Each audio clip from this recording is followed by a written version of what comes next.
On any one day, there are on average 30 TV and film crews shooting in London. Paul and Jess have heard there's a unit filming a drama in this London suburb, and they're going to make them unwitting accomplices in the prop rental rip-off. Having parked their van out of sight, the hustlers are looking to upgrade to a new set of wheels. They walk past the film crew and 100 yards down the road, they spot a nice-looking 4x4. It's time to put this scam into action. Paul's posing as a member of the production team, with Jess as his leading lady. Hi there, is this your car? Hi, we're doing some filming down here. Right. We've got a little bit of a problem. We're supposed to have a car here, and it hasn't turned up. Oh, right, OK. I've got an actress who needs to be dropped off in front of a camera just down the street here. Is there any chance we could arrange a quick prop rental for your car? Yeah, I suppose so. The Mark seems interested, and Paul uses the film crew as the convincer. If you have a look down here, see we've got a film crew, and I just need to drive it, you know, from here down to there. And to move things along, Jess plays up to her role as an acting diva. I've got a big on-by-4. And starts to kick off. Just a minute, just to sort it out. Thank you. Yeah, I'm not got a problem with it. Happy McDonald's. I'm going to drop it off just down there. Yeah. I might do it 2 or 3 times. And she's going to get out of the car, go in and do her scene in front of the cameras down there. Sure, sure. Is that all right? Yeah, I've got a problem with that. Usually pay, what, 100 quid? Yes. Fair enough? Yes, why not? To the Mark, it sounds like easy money, and he agrees to the deal. Let's see. Yeah, I found one. Pretending to speak to another member of the production team, Paul calls in the car's details. Fresh alloys, leather interior, looks great. Got to get you to sign a couple of things. Basically, this is a prop agreement. What's your name, mate? Robert. Rob? I'm Rob too. Oh, yeah. How you doing? All right. Sorry it's so rushed, it's just where, you know what it's like. No problem. What are you filming for? It's a show called Vanish. It's a kidnap drama. Okay, some contact details. The Mark wants to see some ID, but Jess thinks fast to move the scam on. Rob, can you get someone to get me a bottle of water, please? Can we give you one after the scene, yeah? Can you not get me one now? Well, we've got to do the scene now. All right.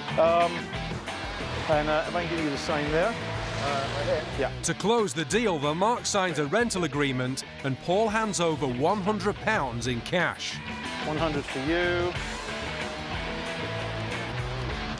All right, if I could get you to pull the car out to here. Susie, you're going to get in. I'll drive you down, drop you off.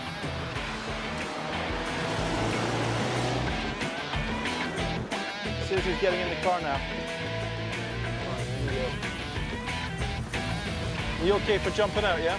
Yeah. Can you see my night? Yeah, it's all right. Okay. All right, thanks. As Paul and Jess get into the 4x4, the Mark goes to join the rest of the crew to watch his car play a starring role in the opening scene of Vanish. Burn rubber.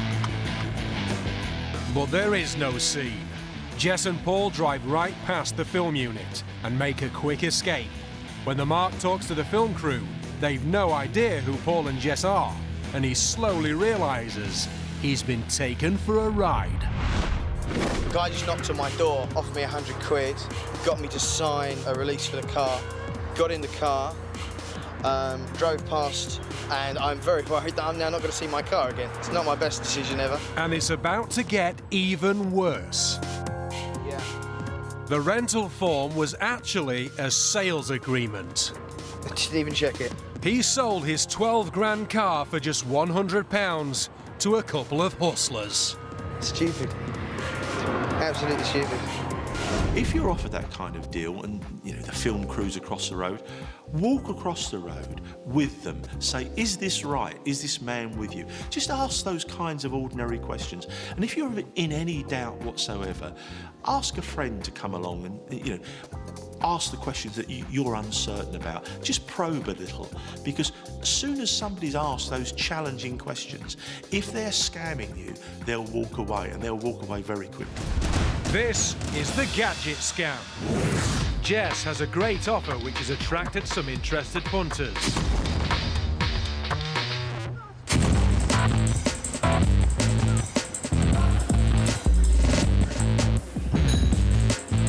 They arrive on time. After a quick hello and right on cue, Jess's phone rings. Hello? Yes, hi. Hello, whereabouts are you? Oh, right, I know what you mean. Yeah, should we come down now? Jess takes the marks to meet her contact. It's just down here, it's just on the corner, you probably walk past it. Oh, into a lovely day. In the pub next door, Paul is waiting with his must-have electronic device, and our hidden cameras are rigged to catch the action.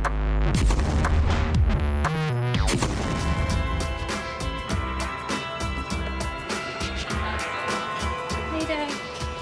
Doing good. This is Paul. How you doing? This is Harry. What's your name, mate? Paul. Harry. How's it going, Harry? Yeah. Have a seat. Cheers. A bit late. Oh, sorry. So what do you guys know? What are you looking for? What do you... Well, it seems sort of turn this as an opportunity to save ourselves a little bit. Right, so do you have an Oyster card on you? Yeah. He's asking them about their prepaid electronic travel card. So, the deal is this. You get a device. The device will last pretty much forever until we replace the whole system. What it does is, how much do you have in this just now? It's about 16. 16, right, okay. So what it does is it completely wipes what's on there and replaces it with a £50 charge. Right. All right, simple as that. There's 16 quid on this one just now, yeah?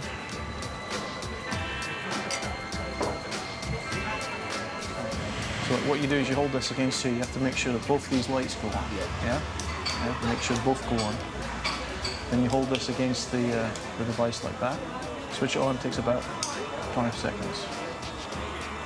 It's more than enough. Paul's gadget puts £50 of credit on their electronic travel card with the flick of a switch. It could save them hundreds of pounds a year in travel costs. A very useful gizmo. Check it out. So how much is that? 50.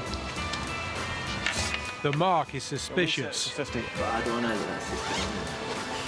Jess has an idea. There's a place up the road, because I went and bought a chocolate bar from there earlier, that you can check it if you want to, because I thought you might ask that. Right. If you want to go and check it on there. Yeah? It's up there, it's the one with the... All right. You happy about that? I'm happy with that. It's up With the top card in hand, Jess leads the marks off to the newsagent to test Paul's claims.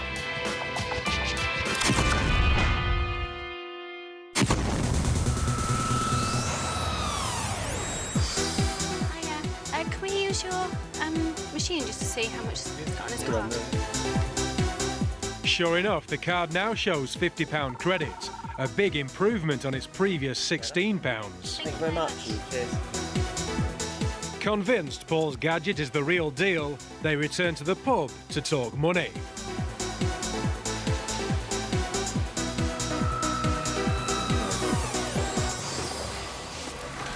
Well, how much? It's like magic, isn't it? Yeah. Absolutely. You both want one or 250? You buy them both, give them for 200 each. Who does one for 200? The lads drive a hard bargain. Well, see, the thing is, I give 50 to her for bringing you guys in. Right. So that means I only get 150 for it.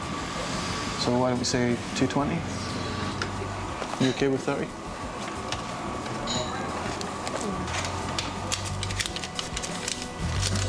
That's 200. This one's ready to go. Switch that on. Hang it on. Okay. Remember to keep it switched off if it's in your pocket. You've got that in there. Okay? Right, yeah. And keep it away from there. So just put it in a drawer. Don't carry it around. And you should have no problems. No one's had any trouble whatsoever. It's the closest thing to a guarantee I can give you. Yeah, it's nice one. All right, guys. Cheers. very much. Nice to meet you. Nice one. All right. Cheers, thank you. See you. All right. Pleased with themselves, they leave the pub. Cheers. A few minutes later, our cameras caught up with them to ask them about the purchase. They're understandably cagey. Well, yeah. I think it's just being able to do it at home. It's just like a convenient thing. Charging up the card at home or whatever. Now they know they're being filmed, we persuaded them to try it out on another card with £3.90 on it. Right. They use the magic machine on the card. And surprise, surprise, it's still got £3.90. I mean, I don't know, something on my card, but I think that's dodgy. How can you've got 50 quid on yours. Yeah, I know, but then it's supposed to put 50 on, isn't it? So. Yeah, so it did put 50 on yours. Yeah. So maybe it's going to put 50 on yours again. And still they want to believe. But of course, they've been hustled. They've just handed over 200 quid for a useless piece of kit. Not such a bargain after all. Earlier, Alex created the device using a plastic casing, a switch, some LEDs and a battery. The box may look the part, but it's completely useless. But if the gadget is just a battery in a case, how did Paul top up the Mark's card? It wasn't down to the machine, it was the hustler making a switch. It's a quick move, and they don't spot a thing. Paul drops the Mark's £16 card into his bag and produces an identical card with £50 credit. Paul and Jess have laid out 50 quid on a travel card. But 8 more of these things. How many more people do you get set up for that? But there's still 150 up on the deal, and they can sell this fake invention all day. The basic rule with something like this is don't do business in a pub, especially with people you don't know. And if anything sounds that it could be just on the wrong side of the law, walk away. This is the cash machine con.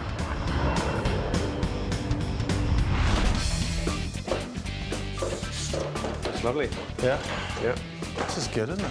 In the den, the boys assemble the fake cash machine. I'm going to hook this up to the computer, yeah? Yeah. And we'll just have the screen from here and also here. Camera. Camera, yeah. That's perfect. Making sure every last detail looks authentic. You hit the space bar, enter your PIN. We get the PIN from the keyboard there. Please wait while I process your request. Just wait as long as you want. Right, go, let's go. Once the paint's dry, the hustlers assemble the plywood cash point and place it in a spot with plenty of passing pedestrians. But each time they put their card in, it's rejected. The reason's simple.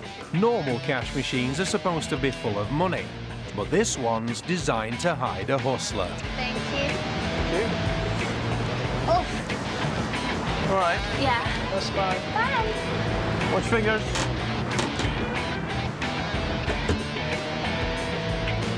Inside the cramped box, Jess has the laptop which controls the display screen of the cash machine and a magnetic card reader able to copy bank card details. It's also equipped with a small camera to record PIN number entries. She doesn't have long to wait. It only takes a few minutes for an unsuspecting victim to approach the machine.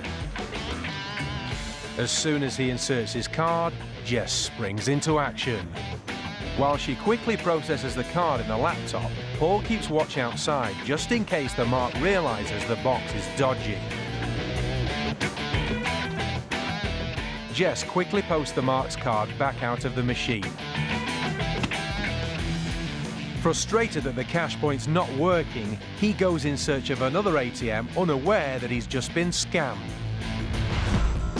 Even though the cash point only appeared in the street a few minutes ago, it takes just seconds for another Mark to try to withdraw money. Again, Jess takes the card and changes the display to ask for a PIN number. Jess now has enough information to clone her card, clear out her bank account, and go on a shopping spree at the Mark's expense.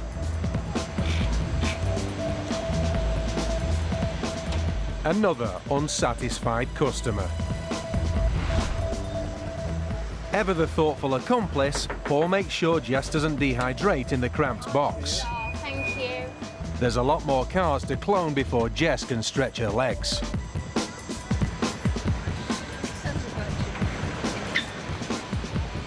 She's got her work cut out just keeping up. In a very short time, this scam can earn the hustlers tens of thousands of pounds.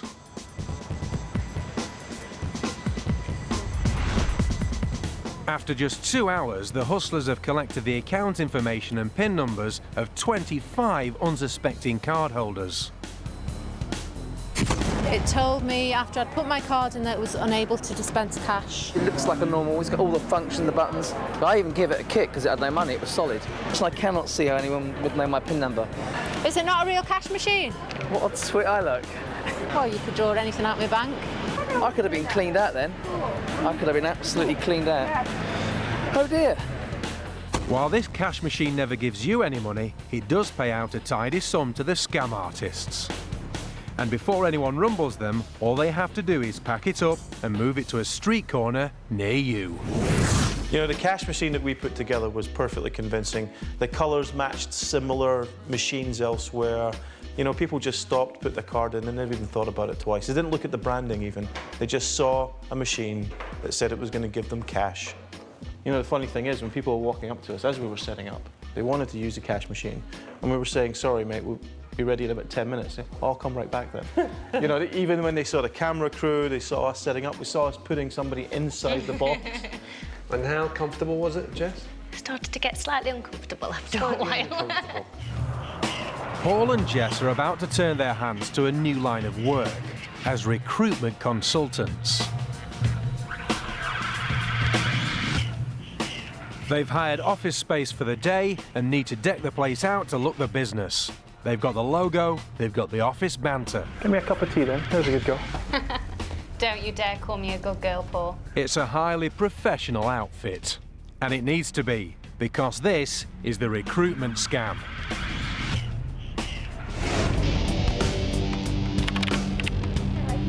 GRH recruitment. Yeah, which one? Who's wanting to go first? Okay, hi, I'm there. I'm Susie. Sorry about your wait. Really, really busy today. Jess is playing the friendly PA and takes a recruit through to her boss's office. The Mark believes that this is an established, reputable agency. Little does she know that it's their first day trading. Rob, this is Gillian. Gillian, this is Rob. Do you want to take a seat? Hello, how are you? Yeah? Okay, I'll be back in about 5 minutes. Okay. Sorry, it's going to be a very, very busy day today. Great. So, Gillian, is this your CV? It's Right. quite old. It's not been updated. So Okay. Okay, and what's the perfect job for you? in fashion designing. Okay. The first thing I'm going to have you do is to fill out our form, which tells us everything we need to know about you to create what we call a perfect profile. Okay. Hi there. Is there a computer for you just now? There is, yes. There's only one. And to create her perfect profile, all she has to do is fill in the special recruitment form. Anywhere marked out in red, it's information that we have to get in order for it to be processed. If you've got any problems, what I'm going to be doing is I'm going to be coming back and forth, so just grab me if you have any problems at all. See, it's pretty good. We've got national In insurance. fact, the only thing perfect about it is that it's designed to extract all the personal information the hustlers need. Passport number allows us to get driver's license. We've got town, maiden name or previous surnames. That could be a password, supposedly. Or people use it for their banking. So anyway, next. Back at the agency, the Mark starts to fill out the form, and another client is already in the process of inputting his personal details. No, don't worry about that. What you do is if there's anything that you can't fill in, just put XXX. Back in about 5 minutes, okay? To give them some privacy, Jess steps out of the room. But really, she's going to snoop on them from Paul's office. She's a bit of a whiz on the computer, isn't she? The hustlers have a feed from the applicant's computer and can see them inputting all their information. Now, they just watch and learn. Passport number. Oh, she just gave us her salary. It's not bad. What's the current loan amount you can get if you get a mortgage 5 times? That's all great background knowledge, but will the Mark willingly give away her bank details? Great. And she's giving us the sort code, account number, bank name, branch name. And for the final stage, the form asks for a PIN number to protect her job application. The hustlers are gambling on the fact she'll choose the same one as her bank card. There it is. Number. Good to go. With that done, Jess brings the Mark back into Paul's office to chat about her future prospects, which, thanks to the hustlers, and now looking increasingly grim. Do you have your documents with you, Gillian? Take a copy of those. Yes. Passport and There is actually do you have your bank statements and things like that. Do you have? With this information, the hustlers can now apply for mortgages, credit cards, duplicate passports and birth certificates, all in the job seeker's name. Yeah. All right, yeah, if you can copy those No problem. really quickly. And she's not the only one. Next door, there's a steady stream of job hunters, all willing to divulge their personal details. All right, thank you very much. Bye-bye. See you out. As Jess says goodbye, the Mark is now in need of a job more than ever. That's okay. Anyway, it's lovely to meet you. We'll contact you and you've got all our details as well, haven't you? This is identity theft on a grand scale. They've created a false company, spent a few £100 to rent some office space for the day, and in return raked in valuable information worth hundreds of thousands of pounds. Later that day, we caught up with our job seeker and revealed we knew all about her. Starting with her name, address, and date of birth. How do you know? Her national insurance number. How do you know? Her previous employer and salary. How do you know my details? Where she banks. How did you... Have you been following me? Including her account number and sort code. That's terrible. And finally, her PIN number. Oh my God! Oh my God! Yeah, oh my God. The hustlers can now empty her bank account, apply for loans in her name, and use her identity for any number of crimes. I mean, what can you say? Because you're just going for a job interview, you think that, you know, they're going to help you to get a job. So then, how do you stop that from happening? Never enter your banking information into an email. Never pass information to someone who's just asking you for information. Always check the organisation that's asking is allowed to have that information. And never give information that links to your financial institutions out to anyone other than those financial institutions themselves. When you apply for a job, the last thing you expect is for them to be harvesting your information and using it for identity theft. Also, don't forget, the marks in this situation are being put in a very difficult position. They want to appear helpful to the employment agency, so they're not going to start questioning bits of information that is asked of them.